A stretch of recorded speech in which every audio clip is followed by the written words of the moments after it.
One. Hold on. Hi, welcome to July 8th, Stories from the Porch. This is our 5th season of Stories from the Porch, and we're really glad to have one of our favorites back, Leila Paugh. She's on tonight talking about her trip to Antarctica, and it is penguins and icebergs and Drake Passage. Oh my! So, turn it over to Leila. Awesome. Hello everybody, thank you for having me again from Stories from the Porch. This year proved to be quite an adventure again. I started in August. I was in the Arctic again, and that was wonderful to see all my friends up there. And then in less than 6 months, I was in the Antarctic, which is often a dream for many people and not often an opportunity. So I was really fortunate that my friend Amy Lee was able to join me again on one of our worldwide adventures. So just have a globe here so that to put it into a little bit of perspective for you guys. So here we are in southern Ontario, and then we flew, well, Amy Lee flew from Seattle, and then we flew down to Santiago, Chile, and then took a bus trip to San Antonio. And we arrived in Chile at a very strange time, only because there had been so much political unrest. So a lot of the buildings, a lot of the airport, a lot of glass everywhere was damaged. Things were very much boarded up. So we were kind of happy to get out of the city because, you know, it was the typical bonfires burning in the middle of the street type stuff. So we wanted to make sure that we gave ourselves enough time because we didn't want to miss our departure. So from Santiago to San Antonio, it was a beautiful countryside through the mountains. Lots to see, not a whole lot to do, but beautiful farms. We saw the typical Chilean cowboys and stuff, working their ranches with lots of hand hoes and stuff like that. So it was very neat to see, something we don't see often up here. So we got to Santiago. We spent the night there. The hotel that we were at was also vandalized in the political uprising.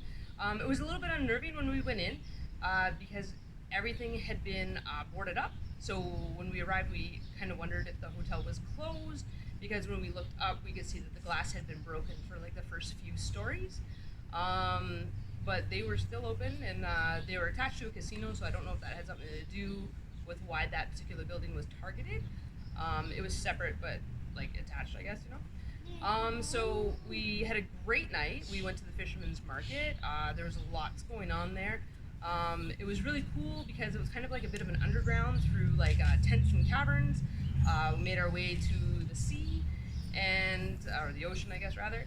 And we even made some new friends. We saw lots of sea lions, lots of albatross. There was lots of turkey vultures that were just hanging out at the pier, so that was really weird because you got to see them up close and personal, and we're just not used to seeing them so very close, although we see them around here a lot. So we spent the night there. It was a great night. The boat came in and we got on, and we waited, and then our captain called us for a meeting, and he said that the seas had got too rough and that we were going to spend the night again in San Antonio, so delayed one day. So that was okay. We had another great night. We just went out and kind of walked through the town. We just did a couple of geocaches, that type of thing.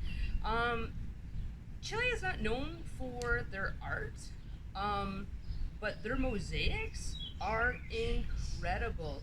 There was a set of stairs that we found that the mosaics were like small tiled mosaics, broken glass mosaic, all the way up, and the stairs were there's probably about 200 to 250 stairs, basically going up a mountain to an access road, and all the stairs were done, all the risers were done in this small mosaic.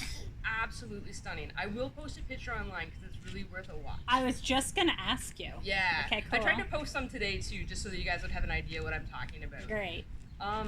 So then once we finally were able to leave, we were next going to go to Puerto Montt, Chile, which if you look up Puerto Montt, it's a beautiful little fishing town with houses on stilts. Well, guess what? The weather was bad. We were behind the time, and we couldn't land in Porto Montt. So that was too bad, but that kind of gives me something to look forward to in the future because Chile has so much to offer. Absolutely beautiful, and I'm totally interested in going back. Our next stop was just down the little way into Porto Chacabuto, which is it's a small fishing town that's surrounded by like many volcanoes. Like Chile's really known for their volcanoes. There are a lot. There's a lot of like geomorphologic history there, so there's lots of volcanoes. We go to this little town. We take like a little tiny bus, like a local bus. I think it was like 10 cents to like go for about an hour ride. We ended up in like a small town. It was a beautiful setting. I can't think of what the volcano's name was, but we waited there all day for the clouds to lift, and when they did, it was absolutely majestic. The volcanoes there were so beautiful and in every direction. They just pointed out north, south, east, west, and it was stunning. The food was great. The people were very, very kind. And there was a little bit of shopping and stuff to do there, and I was kind of laughing because like we were heading into the area of Patagonia, and everybody knows here that Patagonia is like a huge like label, like everybody wants it, everybody desires it. So I thought, oh, maybe while I'm in Patagonia, you know, we'll buy something that says Patagonia. They're equally as expensive there, if not more. Wow. So there was a Patagonia store. It was it's like a chain store, but it was hit hard by the political uprising, which people had spray painted everything everywhere. Anytime we went in Chile with this uprising, there was damage and or vandalism. So it's kind of like a little bit unnerving, but you know, just be smart, stay in a group, don't go out after night type thing. And, you know, we were totally okay. So yeah, so Porto Chacabuto was very, very beautiful. So next, we went down. Just gotta look at my notes. Sorry. Yeah. Don't want to miss anything good. Oh, next we went to one of my favorite stops. So it was our first penguin experience. We ended up in Porto Arenas, Chile. We took like you hire a boat, kind of like a ferry thing with other people that are touring, and we went out to this small protected island, and we were hoping to see some Magellanic penguins. You know, you go with high hopes. You want a lot, but you kind of go expecting, you know, you hope to see one. Well, we saw thousands. I really love penguins. I was really looking forward to seeing penguins, and I could have been completely satisfied by just stopping at this small little island. They were roosting and nesting, and there was babies, and there was eggs. There was lots of seabirds, and basically you get off the little ferry, and you walk like a chosen loop by the Conservation Authority equivalent. You walk your little loop, and you end up like back at your boat, the little ferry boat that you came on. It was gorgeous. The penguins, I wouldn't say they're habituated, but they're not afraid of you either. So you know, you'll be walking along the path, and they're like cruising in front of you. Like of course, they had like keepers and handlers that you weren't allowed to touch them and stuff like that. But it was very, very rewarding. So the Magellanic penguin is like a small to medium-sized penguin. They have little bald spots on their faces, so when you see them, they kind of look pink. They're really beautiful. They're friendly and curious, and very chatty. They can be quite loud. And the rumor is true: the penguins are actually super stinky. Oh. So yeah, just because they just poop wherever, and so that's one of the big things. You know, I couldn't like at first when I was walking along the path, I was like, did somebody spray paint here? You know, there's a spray of white here, there's a spray of white there. And I'm thinking like, what are they trying to cordon off? No, it was just penguin poo. Okay. So yeah, so it was just really interesting to see. It sounds like shockingly like our skunk that lives somewhere in the neighborhood. It's not afraid of us. It's stinky. Right. And they are black and white. Exactly. So it could be a thing. It's the Niagara Falls penguin. Right. So our next stop was the southern tip of South America. I lost my map here. So we were down into the Ushuaia Peninsula. So we cruised past the fjords and glaciers, the 10 glaciers of Chile. They date back really far. I will post pictures so that you can see the intense colors. So the naturalist on the boat said that you can tell the approximate age of the glaciers due to the blue of the ice. So the older the glacier, the older the ice, the bluer it is. Interesting. Yeah, so, and these were like super intense blue glaciers. So I will post some pictures because it's definitely worth the look. We were out on the deck, like cruising the fjords for like, I don't know, maybe 10 hours, just like, you know, watching, taking pictures. Lots to see. Like, I mean, I know, like, basically you tell some people, like, yeah, I was looking at these glaciers and they're awesome. They're like, how long did you do that for? And you're like, 10 hours. And they're like, they're just glaciers. But there was always just something, like, you know, there wasn't a lot of, like, wildlife or bird life in that area. But there was some, like, albatross following the boat and stuff like that. But just the characteristics of the glaciers, the hanging glaciers, the rolling glaciers, it was incredible to see and compare, and it was just intriguing. So I really enjoyed that day. We did stop at the tip where Argentina is here, and we did some hikes along the Cape Horn area. Once again, it was beautiful. It was beautiful for seabirds and stuff like that. And then we prepared for the crossing of the Drake Passage. Yeah, it's just a beautiful area. So the Drake Passage is known, from the early explorers to the recent ones, it's the roughest sea crossing in the world. So of course I was curious about it, so I had to YouTube it. If you YouTube Drake Passage crossing, you will see some of what we went through. Boats being swallowed by waves, stuff like that. Like it was really intense. But oddly enough, our captain said it was one of the smoother crossings he was at, but Wow. it still wiped out most of the tourists on the boat. Like there was nobody to be seen like that day or night. Wow. And people were just in bed. There was like they were hanging bark bags on like railings in the halls and stuff like that. And every bin was like emptied and stuff. So I'm really thankful to my parents. They had us on boats ever since we were like little kids. Like we were going ferry to see like our family in Prince Edward Island and stuff like that. And fishermen on both sides of the family. So I think it's just like embedded somewhere deep inside me not to get horribly ill on boats. So I was really thankful. My friend, not so much. She was horribly sick, like sadly sick. Fortunately, there wasn't a lot to see in the Drake Passage other than like incredible waves. So yeah, it was just kind of like you're spent for another day. So that was really cool. And then we ended up down on the Antarctic Peninsula. So our first stop, just gotta look at my notes to make sure I'm saying everything right.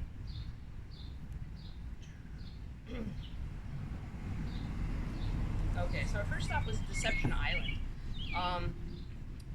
They call it Deception Island because it's actually a volcano. Oh. There's a beautiful rocky beach. There's some hot springs.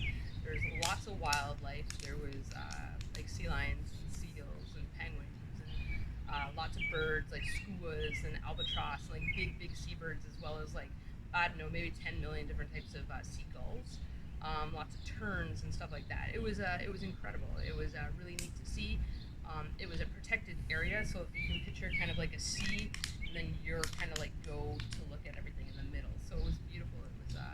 It was a bright day, so we got some fantastic photos, and it's still like considered an active volcano because of all the hot springs and stuff that just heat regularly. So it was really cool. Then we headed down towards Palmer Station. We didn't stop there that day though. We were just like overnighted at the top of the Lemire Channel. It was really beautiful.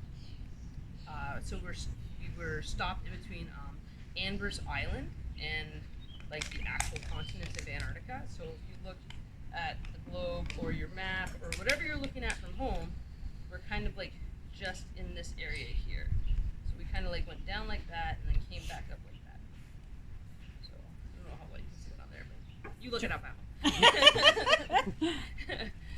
But yeah, so then the next day we cruised through the whole Lemire Channel, and it was really cool because we circled around Paradise Harbor, and where we saw like the Argentinian and Chilean stations.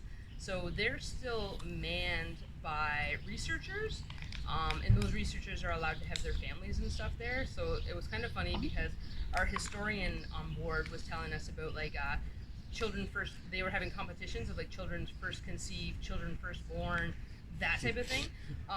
So similarly to the Arctic communities, it was very much the same, like the small rectangular houses, and yeah. I have a question. So are babies born there I, at these research stations? sometimes Incredible. I Okay. think in the Chilean one and the Argentinian one, they've now both had babies born there. Really? Yeah.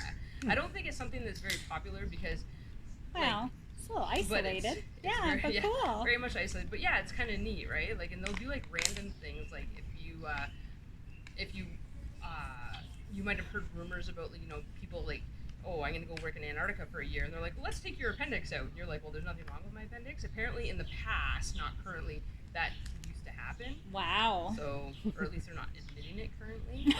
But Wow. but yeah, they would take out people's wisdom teeth and stuff like that, just so that they wouldn't Preemptive. have any medical like issue that they could like easily solve on the mainland. Right. So yeah. I forgot to say too, when we were in Ushuaia, we were going to fly in a Chilean Air Force plane to the center of Antarctica, which is another American base, and the Chilean plane had crashed in December, and 30 tourists were killed. They lost their lives, as well as several members of the Chilean military. So they canceled all those flights. So you can no longer go to the middle base. I can't think of what that base is called. Just because they don't want to risk anybody's lives. So I mean, no, and it would be hard because you'd be landing on ice. It's not an airstrip, stuff like that. So I feel that these crashes probably happen more times than we know about. But yeah, so around Paradise Harbor, saw the stations, saw a couple other things. We overnighted again right close to Palmer Station. We left Palmer Station the next morning. We went in between Amber's Island, where we saw in the Newmare Channel, and we saw some downed ships. So they're historical ships that crashed or got stuck in the ice. And basketball guy. And they crashed or got stuck in the ice, and then they just like weathered away there. From there we went to Culver Island, where we saw like lots of penguins. They were Adelie penguins with the little excited eyes. They kind of have a white rim around their eye, and they are so cute. They got little I have another question. Sure. How many different types of penguins are there? Do you know? I think there's 17 different types, but they're all over the world and they're all in the southern hemisphere. Okay, cool. Thank you. Sorry, I keep interrupting. No, you're totally good. Yeah, I've seen a lot of them now. I think there's only like maybe 3 I have left to see. Wow, that's amazing. Yeah, it's super cool. And like, if the flight was available, then I would have seen the emperor, but I didn't see them. But just so you know, like put it to scale, the emperor penguin is like 4 feet tall and 90 pounds. Really? Yeah, it's really big. King oh my penguins gosh, I had really no big. idea. We'll talk about king penguins in a Okay. because I got to see them too. Cool. But yeah, so we saw the little Adelies, and it was beautiful. We passed a couple ships, so that was kind of fun too. We saw a Greenpeace ship, which I'm not a real Greenpeacer for many different reasons, but people were waving, so I waved. My mom would yell at me for not being polite, but whatever. From there, we went up in between Brambit Island and Anvers Island, and we saw orcas, which our guides were kind of surprised that we saw them. They're more gray in color than the black ones that you're probably used to seeing around here, but they were swimming in a small pod, so it was really exciting to see. We got a few pictures, but like kind of just of their fins, and but then we went up around to the tip of Brambit Island, and an iceberg capped right in front of us. Wow. Like, so we're just kind of standing there, and Amy Lee was looking like at me. She's like, I can't believe this is so beautiful, right? And I was like, it's going. So now I'm like telling everybody it's going, and we turned around just in time like to see it go. And it was kind of funny because I definitely saw it before we heard it, but then afterwards, like the thundering sound and stuff like that, it was really cool, and it just kind of capped into this the sea. And yeah, I'm being distracted by Elliot. It's not my fault. But people don't often get to see that, so it was really exciting. The icebergs that we saw were mammoth. Like, you could probably land a small float plane on the top of them. One of the researchers that was with us said that they had done work in the past. They were on the top of the glacier that was like, like over a kilometer in length. Sometimes they were up to 5 kilometers in length. So you're trying to put everything to scale, because when you're looking at something and you have nothing to judge it by, like, you look at something here and you can guess the umbrella across the way is like 6 to 8 feet tall. I'm comparing it to like the wood that it's sitting on, the trees, and the flower basket. Where there's nothing to compare anything to. So everything is like ice and rock. And so you think that it's really close and it's really far away, and then when you think it's like really far away, it's actually really close. There was no perception. Like, you had zero depth perception. It was really quite interesting. In this area too, I thought I saw like sea lions, like, popping up and playing in the water and stuff. And when I took a picture, it was a humpback whale that it totally breached. But just because, like, the shape of it and everything, my eye saw like something like marine life seal type thing, a sea lion. And but yeah, so I'm like looking at my binoculars and I'm thinking, like, what is that, right? But when I took it, I got a beautiful picture of a whale doing like a full calf, and that's on the website, so you guys can see that. So after that, we overnighted in between Brampt Island and Anvers Island. So it was beautiful because we saw like so many whales like throughout the evening. It's the midnight sun area as well, so the sun never really went down. So you'll see a picture that I posted this afternoon of, like, it looks like a sunset, but that was just the sun at midnight. Wow. So it's kind of neat. The next day was such a treat. We went to a place called Wilhelmina Bay, and we counted over 100 humpback whales that day. They were breaching and playing and popping up and ever interested in us. They went under our boat. They were showing off. They were rocking it out in pods. They were doing solo shows. Like, so the count was minimum 100. The naturalists on board said that was incredible, that it's never happened before. One of the people on board was a man, he's like a geologist from New Zealand, and he was actually announcing like that morning. So they all took turns. There's 3 of them that rotated through, and so he was as excited as we were, because he was just like, there's another one, there's another one, and he was like super excited. So it was really quite fun, because he spent so much time in Antarctica that he has a glacier named after him and a mountain. So like, these are the people that we're hanging out with. Like, he was super cool. And for him to be so excited for all the time he spent down there, it was really exciting for us to feel his excitement. So 100 whales. So go check out. There's lots of whale pictures that I posted this afternoon. Of course, I couldn't post them all because I think I have 10 million. I'm still going through the photos, and it's kind of like an overwhelming number. So just enjoy the ones I put up. If you have a specific request or want to see something, please let me know. So the next we were through the Gerlache Strait. So this was kind of nice because it was quite calm, and the pictures that you'll see of it's kind of like a panoramic view of some mountains, and then you see the little pancake ice down below, but the reflection is near perfect except for the pancake ice. That was through the Gerlache, and it was just like a feast for the eyes. Like, it was quiet. There was not a lot of action. There was not a lot of birds. There was few whales, but the scenery was just incredibly picturesque. Like, every photo you took was better than the previous one you took. Like, and pictures just don't do it justice, but every picture you took was still better than the last one. So it was really, really neat. So from there, we headed to Hope Bay. So that was one of the Argentinian stations.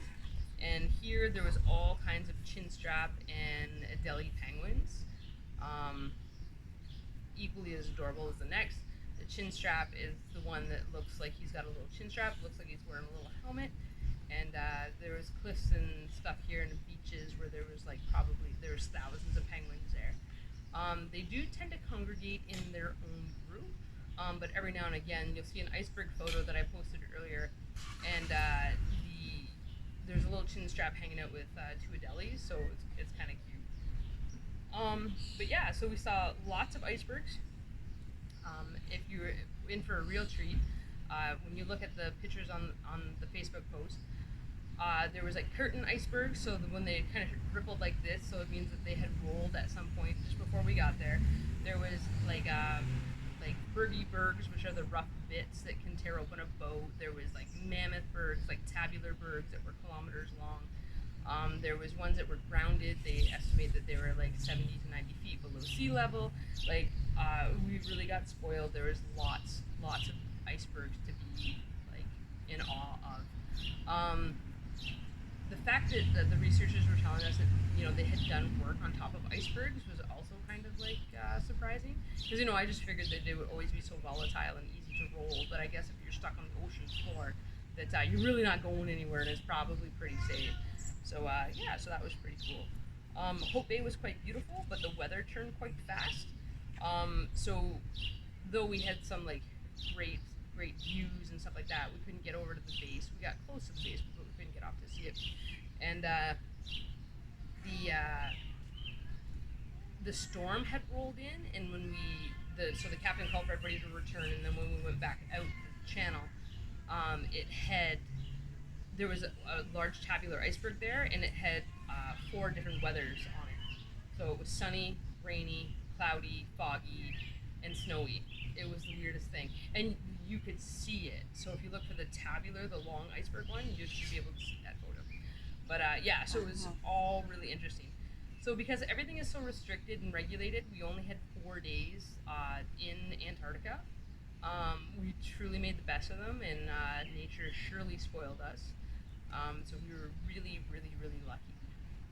We headed up towards the Falkland Islands next, and I also got a certificate. I'll have to see if I can post it, for exploring Cape Horn in Antarctica. So that was kind of cool that they gave us that. Cool. So that was kind of neat.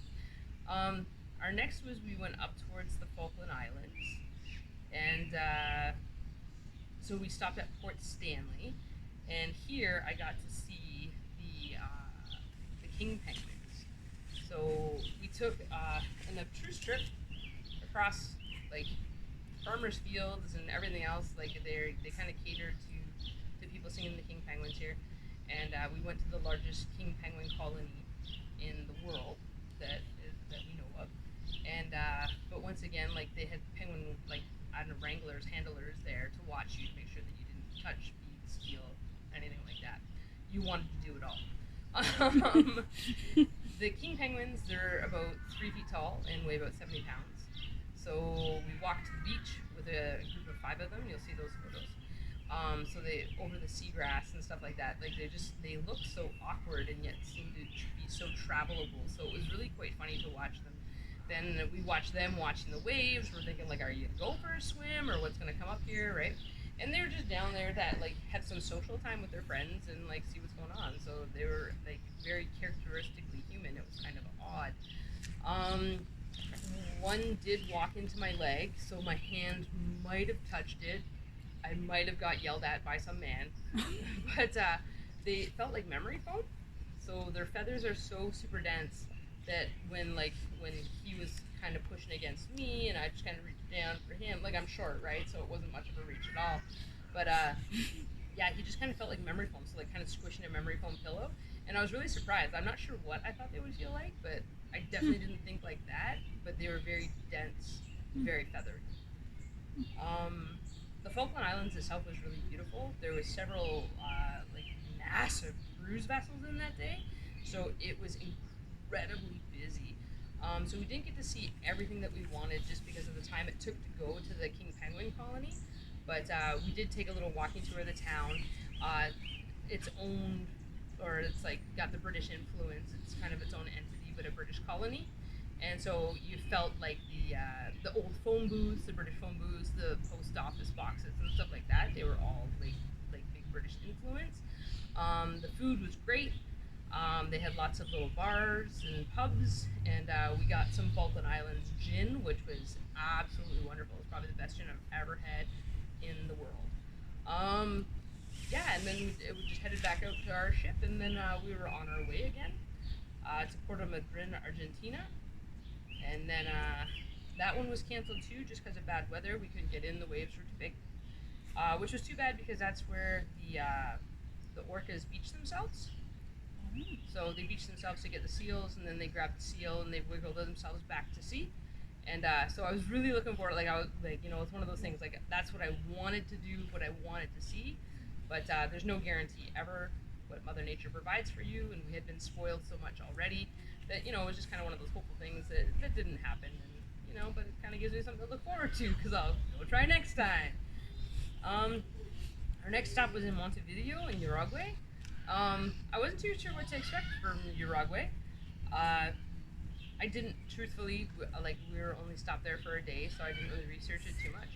But the people were incredibly beautiful, so kind, helpful, not pushy, because you are coming off a pier, so you kind of have that tendency to for the marketplace to be extremely chaotic. But this was incredibly organized. People were very welcoming. They were quick to offer suggestions if you said you were looking for food or something like that. And it was just a very beautiful place. They had very beautiful handicraft stores, and I would like to spend more than one day in Uruguay. I highly recommend going back to Montevideo. We went to a museum about the Uruguayan rugby team that had crashed in the Andes, and it was probably one of the best museums I've seen in my life. They had pictures of the wreckage. They had before and after photos of before photos of all the people, and then after stories of all the people, and then footage of the survivors and what they did to survive. And they told their story, and there was a lot of forgiveness and a lot of thoughtfulness that went into their story. So it was really, really, really nice to see. You went in kind of wondering oh my God, these guys ate people and turned to cannibalism. But when they told their stories and you heard the stories of actually the process that they went through to get to that point, it just crushed my heart. But it was very, very interesting, and I would highly recommend it. It was beautiful. And then we were back to Argentina. We stopped in Buenos Aires for 2 days, and just kind of went around the town and stuff there. There was lots to see and do tourist-wise, lots to walk through. Lots of museums. We went, we toured some of the parks. So we just go on walking tours to see the areas, the flamingo dancers and stuff like that. They're all available in that area. So that was kind of cool. They had huge pedestrian malls where you could just keep walking until you found whatever you were looking for, and then you can enjoy it there. So and it was not too far. What I kind of found funny, ironic, I'm not even sure. I wrote our Canadian government a letter because there's a Canada Park there, and I thought, oh, this is gonna be wicked, right? Canada Park in, Argentina, this is gonna be awesome. I went there, it was awful. There it was dilapidated and ruined and full of garbage. I was really shocked. There was a Paraguay, a West Coast totem pole there, a beautiful totem pole, and there was people drinking on it, peeing on it, and shooting up underneath it. And I was just horrified that we would let that happen, because the next park, just a couple blocks up, was the British park, and they were there taking care of it. The grass was finally manicured, and you can go up the clock tower and stuff like that. So comparatively, it was horrifying. Needless to say, I have not heard back from the government at all about this, because I was asking who's supposed to be maintaining or taking care of the park, or if somebody should be putting money into keeping it safe, because we were not safe walking through that park. That was about the only time in the entire trip that I felt unsafe, and we were just trying to be quick to get through. And actually, it was funny because we tried to avoid the guy that flopped himself down in front of us to shoot up, and we ended up going to Women's Prison Day visitation. Yeah, so we shot across the road to try to avoid one thing and just ended up right in chaos again. So that was kind of an interesting predicament we found ourselves in. But as always, we just walked around like we owned the place and just walked right back out the visitation area, and we were good to go again. But yeah, so then we flew home from there, and Amy Lee headed back to Seattle, and I headed back to home here, and it was just another really good trip. It was about, I think it was 27 days in total, and it was worth every penny, and it was definitely worth every minute. I have lots of questions. Yeah, go ahead. If anybody that is watching has questions, go ahead and type them, and we'll ask Leila. But and there's a couple of our friends that are here, so if anybody has a question, just feel free to ask. So have you been to all the continents now? Yes, I have been to all. So this is the completion of Yep. every continent. That's pretty amazing. Yeah. How do you feel about that? I feel super fortunate. Like, I really feel lucky to be able to travel a lot and to travel well and just have opportunities to go. Like, I've always wanted to be on every continent, and now that I've done that, I have to set different goals. So, I like to go to abstruse and obscure places, so this is just another awesome checklist. Was this a research vessel that you were on, or it wasn't quite exactly like a tourist It boat? wasn't exactly a tourist boat, but it wasn't exactly a research vessel, like Okay. how you would see it. It was an old cruise ship, lots of wood, had a dining room, had a bar, like I that see. type of stuff. Inside, outside cabins and stuff like that. But yeah, there's lots of wonderful people on it. It certainly wasn't the biggest ship we've seen down there, but it definitely wasn't the smallest either. And like the impact of tourism on some of these environmentally sensitive places. Did you feel that that there was a big impact? Did you learn about the impact of tourism on? We learned about the impact of tourism. One of our guides, the naturalist, was Tori Stockard.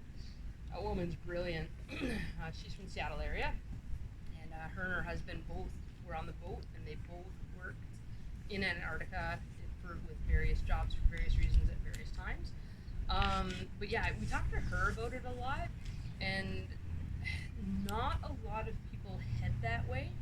And it seems to be trending more now. There's larger cruise ships and stuff that like go and just kind of like see the layout of the land. But the Antarctic Treaty prevents people from going on shore if your boat is more than, I think it's more than 500 tourists on it.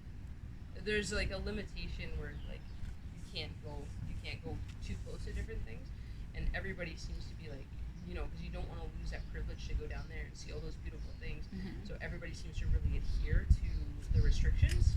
I'm trying to think of the Antarctic Treaty. So it's not, Antarctica isn't owned by any one country. It's not its standalone country, though it is a continent. But the Antarctic Treaty has lots of people heavy positions on there.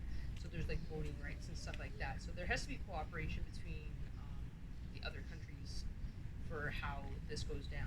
So most of the tourism is actually only at the Antarctic Peninsula now. It gets quite expensive if you want to go on land over at the Ross Ice Shelf, which is like if you I was saying if you have the globe. Hang on a second here. So the Ross Ice Shelf is down this way, so kind of like underneath New Zealand. Okay. And so there's more opportunity to go like on land and stuff there, but you're looking at like your start for tourism would probably be about 30,000 American, and then just go up from there depending on what you want. So it's restricted for like many reasons and for many ways. It's not always safe either, right? Like even just because like the global warming and stuff like that, and like global warming it does exist. Like the polar ice caps are melting. You do see changes. There's a desert in Antarctica where they were able to like traverse the desert at one point, and they found like historic like sea lions and stuff like within the desert, so it shows where the water used to be to where the water is now and stuff like that. So yeah, like there's definitely an environmental impact. You definitely don't want people going and traversing freely. There's been a lot of tragedy in Antarctica when people have done like missions of will and missions of strength and stuff like that. So they just kind of avoid it. So everything is done with licensing and lots of restrictions that go along with that. To sleep on Antarctica now, I believe that you only could do that if you are a researcher and at one of the stations. So they've really limited everybody from going there. Interesting. So, sorry, go ahead. Just gonna ask, what was the weather like? Oh, we were there for their summer, and it was still like parka weather. So Okay. like I was comfortable in like just like a light down jacket and gloves.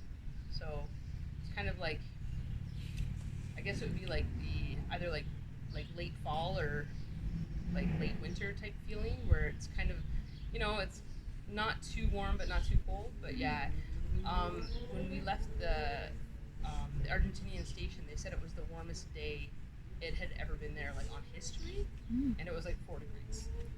So, Wow. Yeah. But yeah, it was really interesting. Good question. Yeah, that was a great question.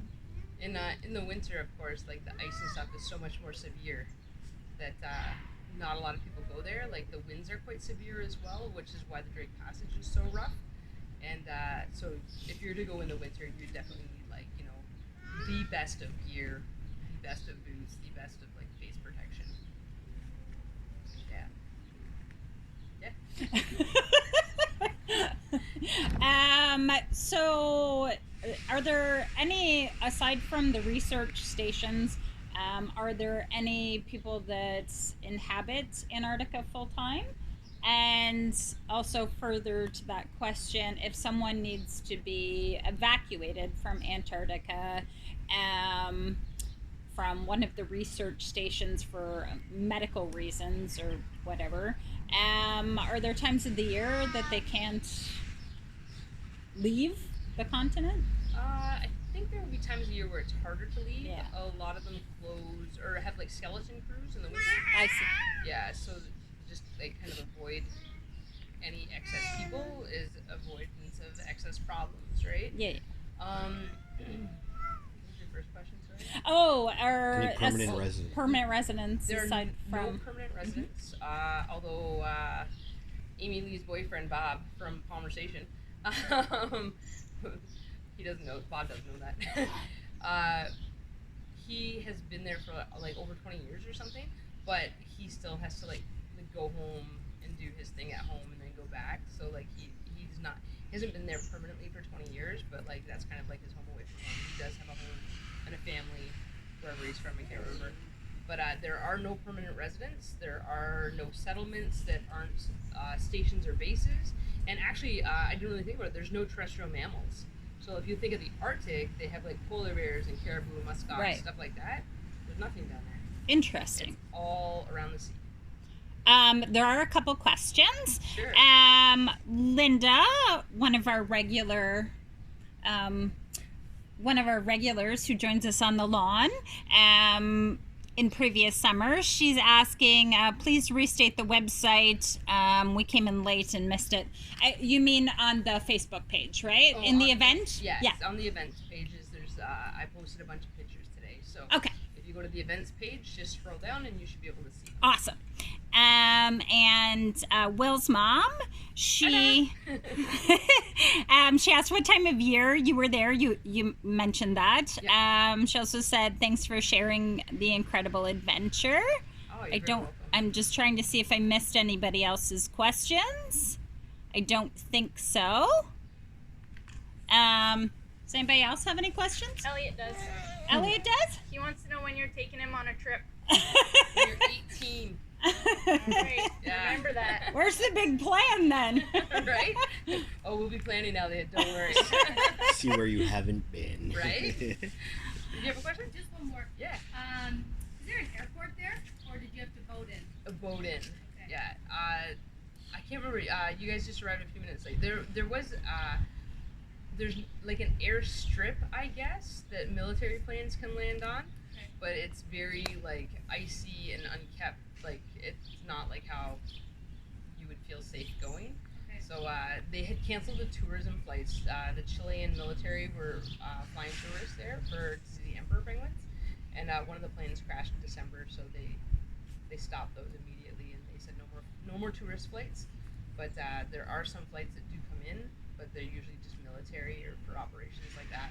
Okay, cool. So I do believe that there is medevac as well, but I think if they have the option of getting somebody on a passing ship, that they'll take that as their option.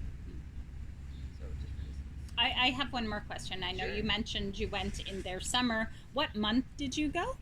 January. So that was this January. Yeah. Just before the world shut down. Yeah, actually, we had a TV in our room, and it only got like Fox News, and so you can imagine we were trying to watch Fox News and decipher the truth from what's like a real reality, and but yeah, they were talking about the coronavirus and stuff, and we're like, what? And then Amy Lee's a nurse, and I'm a paramedic, so we're having these huge discussions about like what else was coronaviruses that we've dealt with in the past. So because like SARS is a type of coronavirus, like MERS is a type of coronavirus and stuff like that. So why this one just really stuck with its own like COVID-19 name, I don't know. But yeah, so we were hearing about that. So we got back in a timely manner, and it was funny because I'm the head of health and safety for the paramedics in the Niagara region, and as soon as like I turned my phone on at the airport, I was already getting messages from people that were having lots of questions about the coronavirus, and so so I was really thankful that I had a chance to see Antarctica when I did, because nobody knows what the future of tourism looks like, Right. and since that place is it's not on everybody's desired list, that it would be hard to get there in the future, I'm thinking. Yeah, I bet. Do you have sort of an idea of where you want to go next? Well, my friend Gracie moved to France, her and her husband Gary, a couple years back, and I was actually supposed to be there in June, like May, June, and so that's definitely high on my list to get there. Yeah. It doesn't sound as exotic as Antarctica, but we have some great plans in play, and Gary's figured out somehow where we can geocache in like 12 countries in 24 hours. Wow. So yeah, That's so impressive. so it's like stuff like that. So I imagine that it'd just be him and I. Grace is like, yeah, you guys do your thing. Can you just explain what geocaching is for anybody that doesn't know? Because there Oh. might be a couple of people that don't know. I just assumed that everybody knew. Geocaching's an awesome game. It's a worldwide game where basically the premise is you find treasures or landmarks or stuff like that, like elsewhere in the world. You can use a GPS, like a Garmin, a handheld Garmin, or like maybe something on your phone. Like you can download the app, and basically anywhere in the world you go, you can find a geocache. So sometimes it's like a little tiny magnet. Sometimes it's a giant Tupperware container in the woods. You just never know what you're gonna find. So, and some of them are really neat. People put like I don't know what that is. People put like a lot of thought into it. So sometimes there's like puzzles and tricks and stuff to get in containers and stuff open. So yeah. And there's geocaches in Antarctica that we were able to do. So That is amazing. yeah, it was super That's cool. very cool. Linda said thank you, and Vicki Benison says thank you. It was great hearing about this amazing trip. Yeah, it was so cool talking to her the other day Yeah, too. it was very cool. Thanks for that. Yeah. Does anybody have any other questions? Anything else you want to add? Oh, no. Will? Hmm? Elliot? What? Laughing. I tried to bring you back a penguin buddy. They wouldn't let me pass the border. the penguin police said no. Those are legit penguin police. That guy was serious. Thank you, Leila. That was amazing. you for having We me. always love hearing about your exciting adventures, and there are many.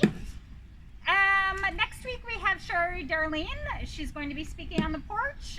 She is the founder of Justice for Black Lives, and she led the demonstration in March in Niagara Falls in June, so we're looking forward to that. For those of you that don't know, we do have a baby here. It's our grandson, Elliot, and he's looking forward to going on a trip one day with Auntie Lee. So thank you for watching, and we will see you next time. Have a great night. Night. it.